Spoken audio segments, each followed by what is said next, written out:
Sabana. Are you ready? Kicau, kicau, kicau mania. Kicau, kicau, kicau mania. Kicau, kicau, kicau mania. Kicau. Assalamualaikum warahmatullahi wabarakatuh. Nama saya Muhammad Rahman Hakim bin Muhammad dari Kos Elektronik Industri SEM 3. Hari ini saya akan membuat penyelenggaraan terhadap pemanas air yang rosak supaya ia boleh digunakan kembali. Ini adalah sebelum saya membuat selenggara terhadap pemanas air dan kita akan melakukan uji cuba. Sebelum kita akan masukkan soket ini dan on-kan. Seperti yang anda boleh lihat, dekat sikit, dia tidak on dan tidak berfungsi. Padahal kita dah on dah switch dia, tapi dia tak nyala.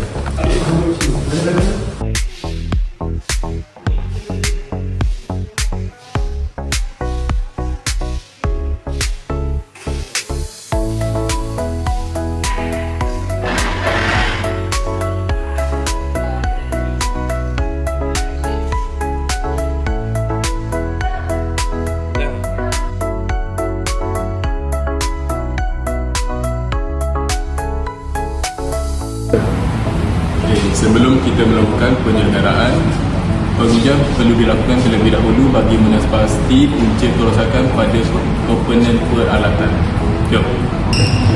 Bagi pengujian ini, saya menggunakan multimeter analog pada julat kali 10 ohm untuk menguji sambungan antara termostat dan plug 3 pin. Ini adalah plug 3 pin dan termostat dia. Jadi jom kita melakukan pengujian tersebut. Okey, sekarang kita akan melakukan pengujian terhadap termostat dan plug 3 pin. Cara-cara untuk melakukan pengujian terhadap termostat dan plug 3 pin ialah probe merah ini kita letakkan pada wire neutral dan probe hitam ini kita akan letakkan kepada terminal pin yang bernama neutral juga. Dan kita akan tengok ada bacaan ataupun tidak. Di sini kita boleh nampak ada bacaannya yang bermaksud terminal pin itu berfungsi. Sekarang kita akan menemukannya kepada wire earth.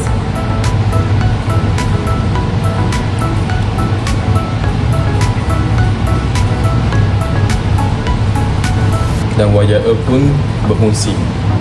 Sekarang kita akan meletakkannya probe merah ini kepada wire live.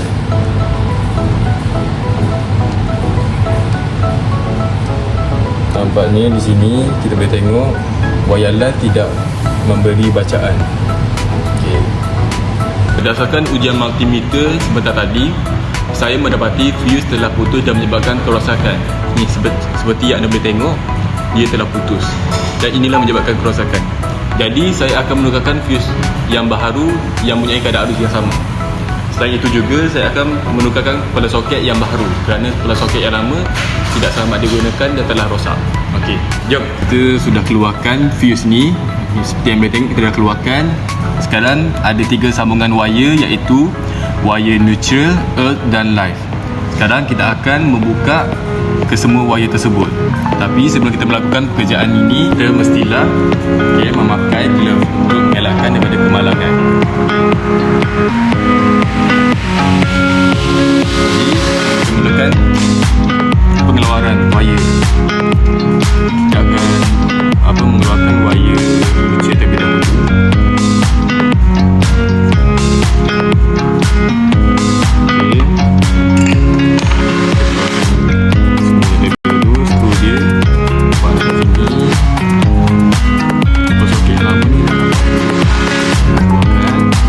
Ini adalah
je dari saya.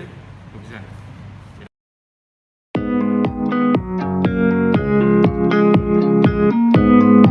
Okey, dan ini adalah selepas saya maintenance pemanas air, dan sekarang saya akan mencuba ulang sama ada ia berfungsi atau tidak. Tentu kita offkan dulu kan. Dan sekarang kita akan kemasannya dan on dan kita akan tengok sama ada dia akan menyala atau tidak. Okey, ini yang kita akan lihat dia menyala dan kita tengok dalam dia. Dia tak boleh dia lagi tapi dia seakan okey, dah menyala. Dah mendengar kan? Itu saja daripada saya. Terima kasih. Sekian daripada saya.